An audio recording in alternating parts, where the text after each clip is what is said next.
and they are still using oxen, you know. I know for sure that we have a 2 billion facility for mechanization, which we can tap into. It is delayed because of useless bureaucracy in government. And I want to tell Okebe that we have a deficit of close to 600 metric tons of rice we import. Surely we can grow that rice locally. The same way Mary Ochieng said, we are importing potatoes and tomatoes from Uganda. We are importing, I don't know, something else from Tanzania, when we can grow it. Actually, if you look at the total import of food items to Kenya, is actually 180 billion Kenya shillings every year. That 180 billion shilling gap is actually a market our farmers can grow into. We should be able to facilitate our farmers to grow that 180 billion worth of food that we are currently importing. And I want to say that the region that has the highest potential, I want you to listen to me, the region that has the highest potential of growing what we are importing at the moment is Western and Nyanza. That is the region that has the highest potential of importing the oil crops, the chile, sugar, that whole space. This region can actually be the region that can grow for us what we can use to close the gap of imports of close to 180 billion Kenya shillings. Finally, John Ochieng, my good friend, speaking on behalf of people who are able differently, has spoken very well about inclusion, and I agree with him that inclusion is a serious challenge. We must continuously assess our performance when it comes to including people with disability in the whole space of taking the country forward. This morning, for example, we made a decision that all the people who are running for whatever office in UDA, any person with disability running in UDA will run for free. There will be no nomination fees.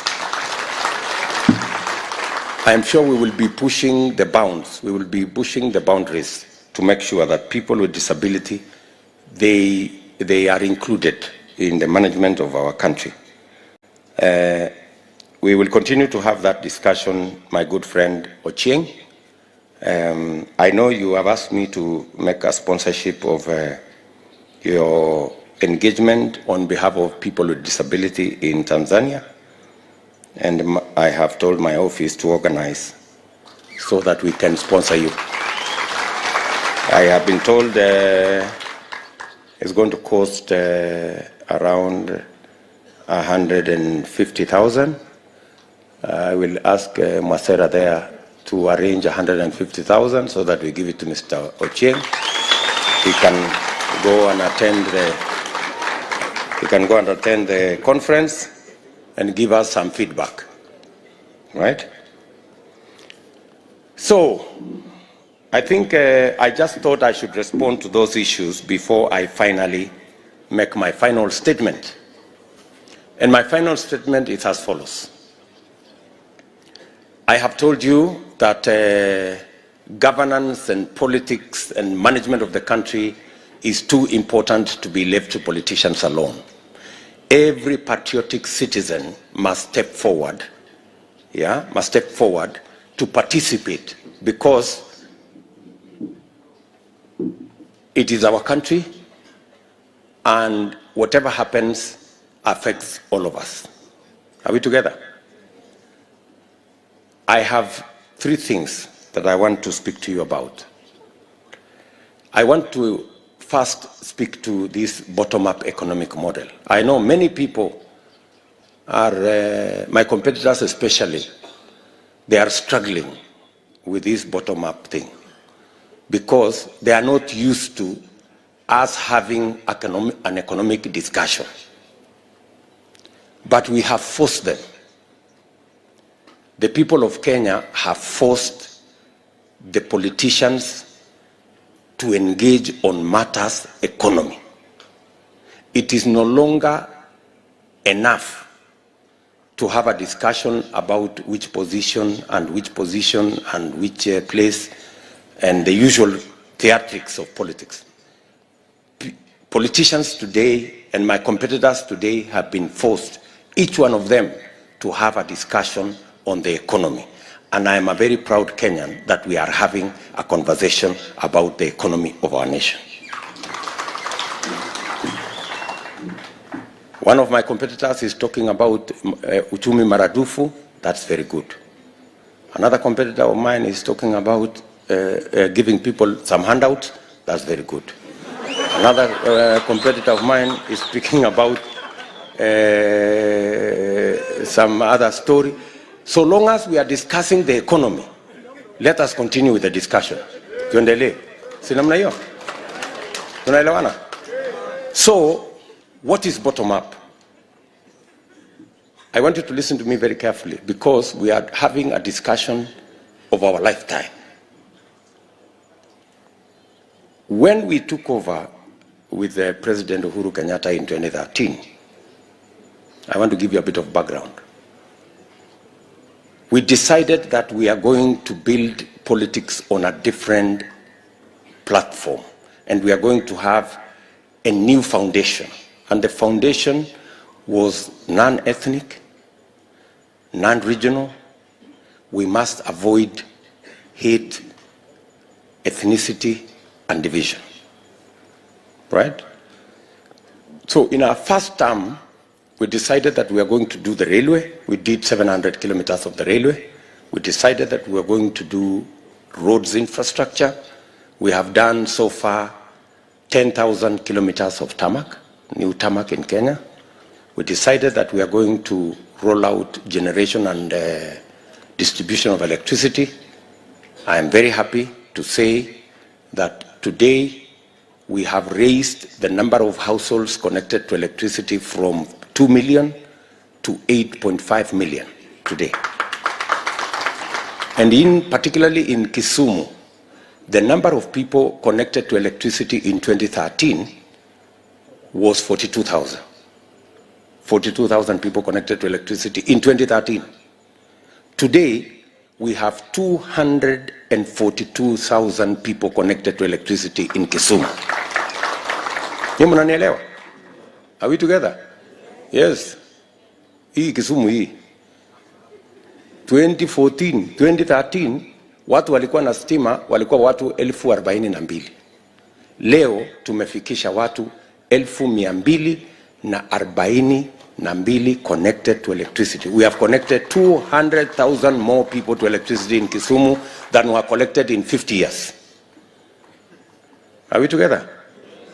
The facts are very stubborn. They never lie. Right? So you can go check the statistics. Number 3, we decided also that we were going to expand and re-engineer education. That's why you have 100% transition. You have the free secondary, which has challenges, but we are streamlining it. And we also said we must move our education more to Tibet. Today, when we took over, we had 2 technical colleges in Kisumu. Today we have 5. We have built one in Yakach, we have built one in Nyando, and we have built one in one of the other constituencies, Seme, here in Seme. We have built 3 new technical training colleges in this Kisumu. We had Riyadh and we had Kisumu National Polytechnic. Those were the 2 that were there. And we have built 180 new technical training colleges in the whole country because we want to re-engineer education. Are we together? So, in our second term, we had decided that we have laid the foundation and we now need to grow enterprise, create jobs, and expand farming. That's why we came up with the Big Four plan. The Big Four plan had three major issues. Number one was to create jobs using our housing, value addition, agro-processing, manufacturing plan. Expand and invest in farming on our food security pillar, and also deal with matters of health on our universal health coverage pillar. As you all know, that plan has not gone as well as we wanted because we got busy. Tulipata kazi mingi ya BBI na rege na nini, sasa hapo ikaendelea. So, no, that's the truth. So tulipata, wakati tulikuwa wengi, unajua tulikuwa na marafiki sasa walikuwa wengi. Wakakuja wakasema hii priority ya mambo ya kazi ngoja ingoje, hii priority nyingine ya mambo ya kilimo wacha ingoje, hii priority nyingine ya universal health coverage wacha ingoje, wacha kwanza tutengeneze katiba. So tukaenda kutengeneza katiba. And I want to tell you, standing here, that BBI thing was the most fraudulent, deceitful agenda ever carried out again in the name of changing the constitution. Ukora. No, I'm telling you the truth. Yani ukora ile ya mwisho. You know, unajua Kenya hii ni mzuri tuambiane ukweli. Lazima tuambiane ukweli. Hii kitu ya BBI ilikuwa ni ukora mtupu. Because while the public wanaambiwa unajua tunapitisha BBI ndio tuongeze pesa ya kwenda kwa county. Surely you don't need to change the constitution to get more money to go to the counties. The constitution says not less than 15,000. What? Not less than 15%. What other English do you need? If it says not less than 15%, it means you can do even 100% of the money to go to the counties. Why do you have to bother the country to change the constitution? It's a lot of nonsense. Ama namna gani, my friends? Haya. You know? Isijui help loans. It will help loans. You don't need to change the law. You don't need to change the constitution. You don't need to change the regulation. With a simple letter, barua tu na signature hapo chini. Help loan can be changed to a grant. You don't have to change the constitution. So anybody telling you that we change the constitution so that help can become a grant is a con man.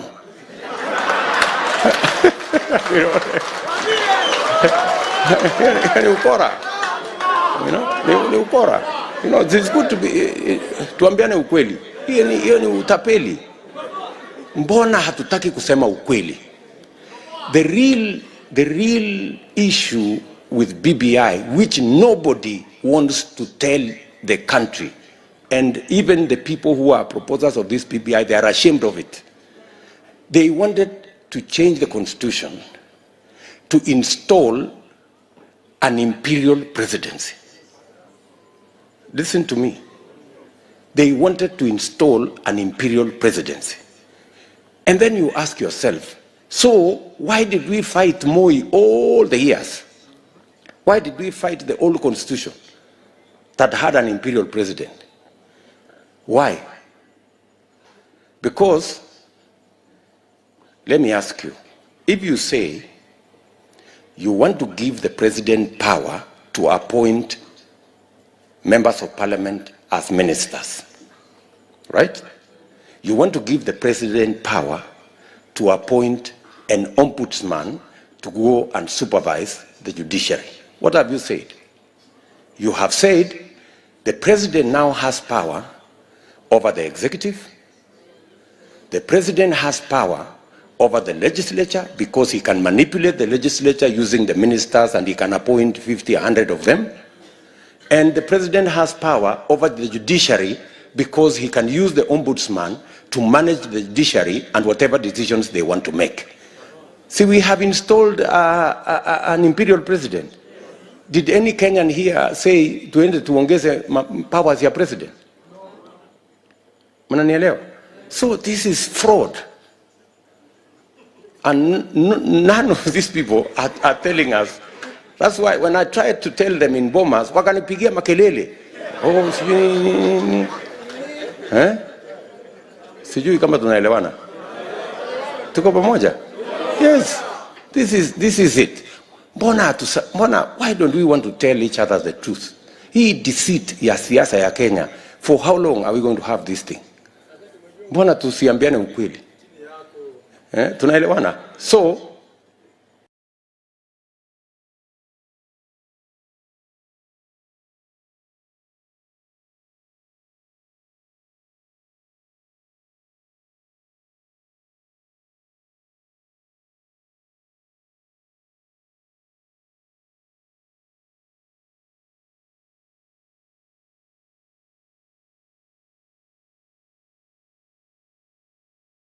and the even more dangerous thing in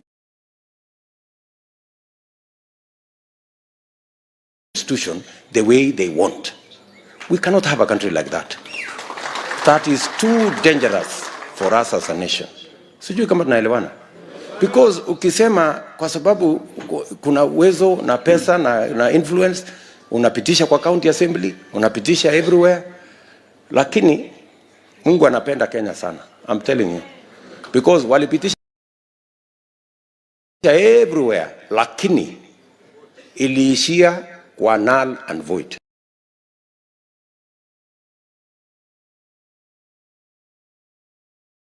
Hiyo story yote iliishia pale kwa null and void.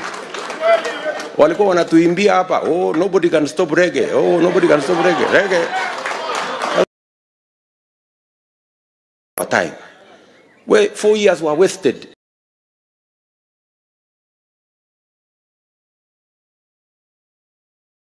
In a useless engagement, a fraudulent. Say, anybody who tells us today that the priority is to change the constitution so that we can create the position of prime minister, deputy prime minister, assistant prime minister, vice prime minister, I don't know what. Na hiyo zingine. For leaders like myself. And yet, millions of our own children we have taken to school. They have certificates, they have degrees, they have diplomas, are languishing. Many of them, they have gotten into drugs. Many of them have gotten into crime. Many of them are into depression. And then you want to tell me, in that circumstance, the priority is to create jobs for leaders. It is stupidity. Ujinga. No, honestly, ujinga. Unawezaje kusema ati priority in this scenario where we have 4 million young people, our children, we have taken them to school, we have paid their school fees, they have certificates, diplomas and degrees, and you want to tell me it is not a priority to sort out their issues, that it is a priority to go and change the constitution so that we can create positions for ourselves as leaders? That is stupidity. It cannot be anything else. Sijui kama tunaelewana, my friends. Na hii ujinga lazima tuondoe kwa Kenya. Hii ujinga hii lazima tuondoe kwa Kenya. Tunaelewana? We must get rid of this thing, my friends. Sawa? But it's not possible. It's not possible how? Si tumejenga 10,000 kilometers of the road, tarmac. Si tumejenga reli 700 kilometers. Si tumeunganisha stima imefika watu milioni 8. What is so difficult about making sure that these young people have a job or are engaged meaningfully? And when I say have a job, I don't mean just have a pay slip. I mean everybody has an income. They are working somewhere and they are earning something, and they can stand for themselves, and they can fend for their families, and they can put food on the table for their families. Nyinyi mnanielewa? Tunaelewana? Number 2, na ndio tunasema bottom up. Bottom inaanza na hawa vijana hawa wenye hawana kazi hawa. Tunaelewana? Why do we need so much security to do anything? Why do we need all this security? It's because these guys have nothing to do. We must get them something to do. It is not their fault. It is not their fault that they are jobless. It is because there is nowhere to work. It is our duty to create the space and the projects and the programs to engage them in work. Tunaelewana, my friends? And this thing has no tribe. The same way you have so many young people here is the same way you have so many people in Eldoret. It's the same way you have so many people in Kisumu, in Nairobi, in Nyeri, in Mombasa. It's everywhere. So nobody should tell you it is this community versus that community. It is not. Sawa sawa. Number 2, we must create the environment. And many of you have spoken to it. We must create the environment for us to do business. 80% of business is carried out in the micro, small, and medium enterprise. Hiyo micro, small, and medium enterprise ni mambo mingi, lakini micro ni hii mama mboga tu, huyu Mary Ochieng alikuwa anasema hapa. Hiyo ndio micro. 1, we must create the space for them to do business. If it is a market, it must be properly done.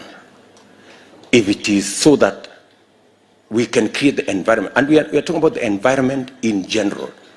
If it is a market for the traders, it will be equipment for the fishermen, it will be the cold rooms, it will be the meals for Mr.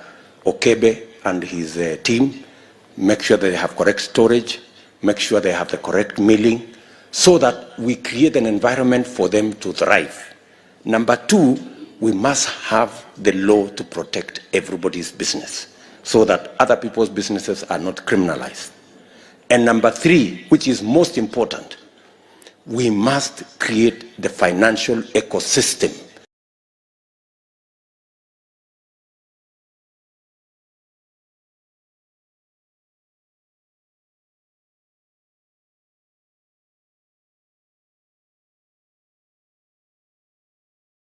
for these people to access credit that is affordable. Leo mnasikia mama Chieng anasema akienda kukopa pesa inamshinda kulipa. Kwa sababu gani? Ule Masai analipisha 10% per day. Kama angepata mahali ya kukopa at 5% per year, she would do her business very well. Sawa sawa. Huyu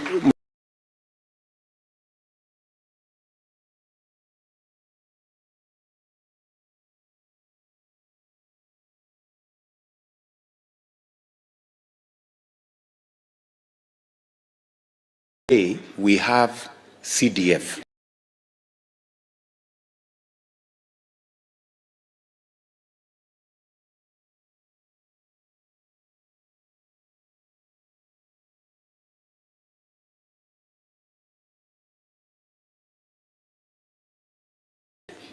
Si mnajua CDF?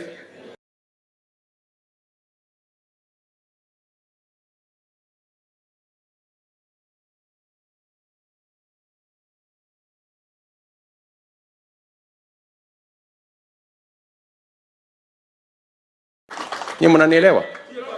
It is not free money, but it is credit that will assist these people access money at 2, 3, 4, 5%.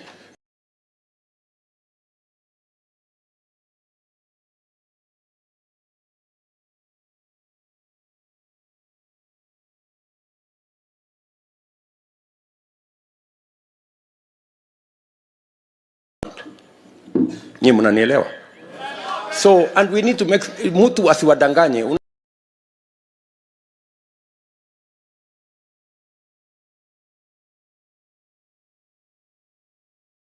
Unajua hii story yote watu kwa sababu hawataki kusema ukweli wanakuja na Kiingereza mingi and make the problem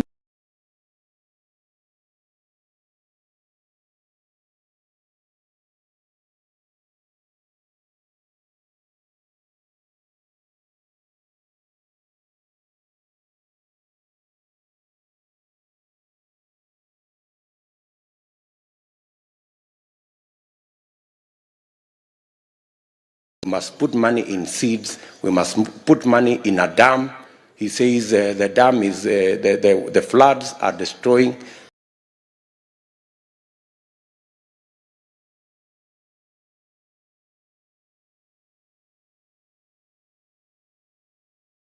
So we need just to contain that water.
That I am suggesting to you. Are we together? We will of course sort out energy.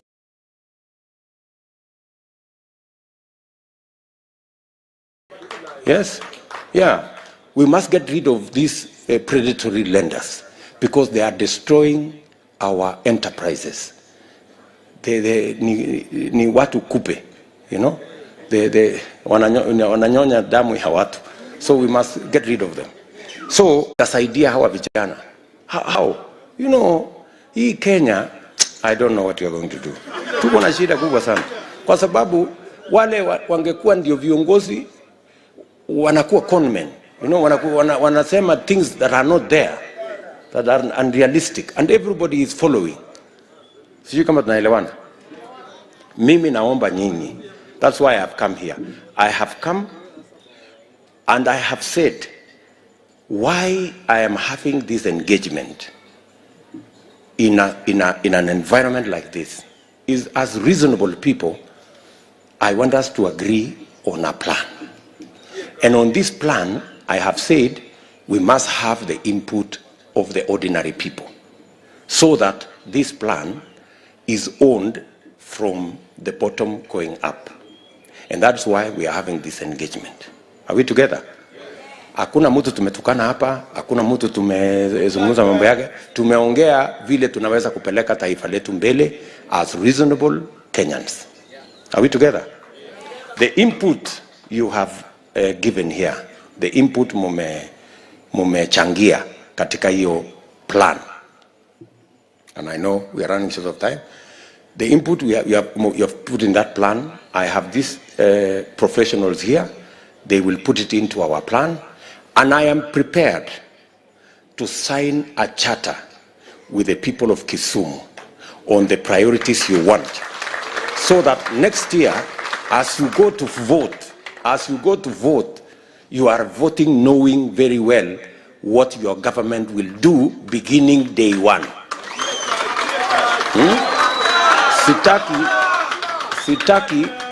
Sitaki mupige kura without knowing what you are voting for. Ama namna gani? Na mimi nataka niwaambie tafadhali. Politics is about interests.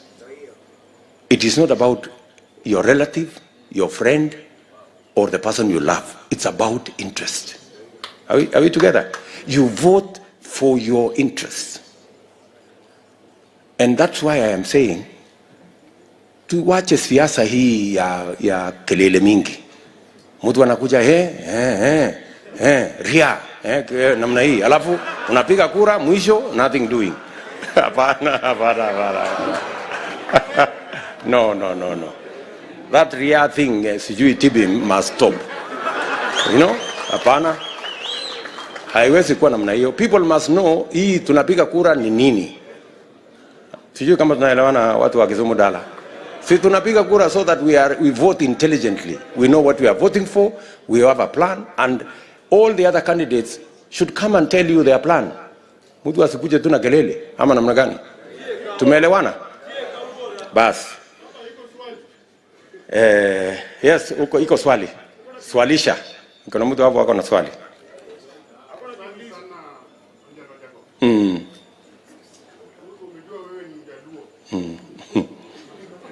Onjelo jana mako hapa.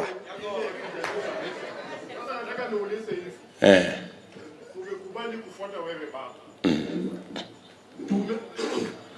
Hapo endelea tu. Iko sawa. Halo? Tumekubali kufuata wewe baba. Na hiyo ndio sababu sisi Wajaluo tuko hapa. Na wewe pia utuahidi Wajaluo, mimi mkinipea mtu kama Ereja Sembocha, mtu kama Walo amekupigania usiku mchana, kuna mvua kuna jua, utampea nini kwa niaba ya Wajaluo? Sisi UDA, kwa sababu baba umejua sisi Wajaluo tulikuwa katika nyororo ya ODM. Na sasa tumeamua kukufuata kama kijana wetu Shujaa ambaye anataka kutoa pesa mahali kuingiza kwa mfuko wetu. Wewe pia bwana lazima tuambie Wajaluo, nimekuja hapa bwana, niko na kijana yenu Walo hapa, niko na nani hapa, nitampea kitu fulani. Na tena nauliza, nimesikia safari yako imekuja Kisumu, inaenda Homa Bay. Je, Siaya huko kwetu, sisi tumetoka Siaya, utakuja lini?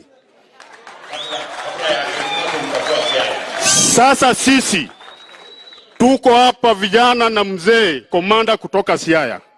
Tulikuja kwa sababu ya wewe. Mimi ni candidate kule Uyoma North kwa party yako. Tuko na MP hapa pia ya Rarieda constituency. Tuko na MC hapa pia ya Ukalego. Tumetoka huko kote baba kwa sababu ya wewe. Ukirudi Nairobi utufikirie. Asante sana.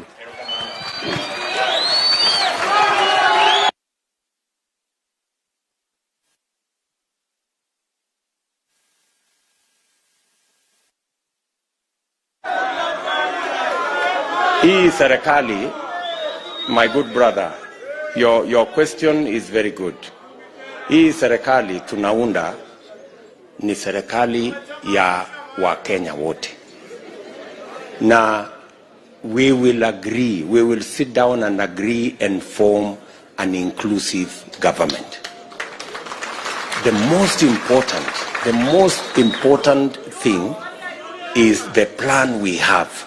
And Owalo has been part of the development of that plan with many other professionals like Ojuang here, like Machuki here. They've been part of this development of this plan, and they will have a role to play in the implementation of that plan. Tunaelewana, my friend?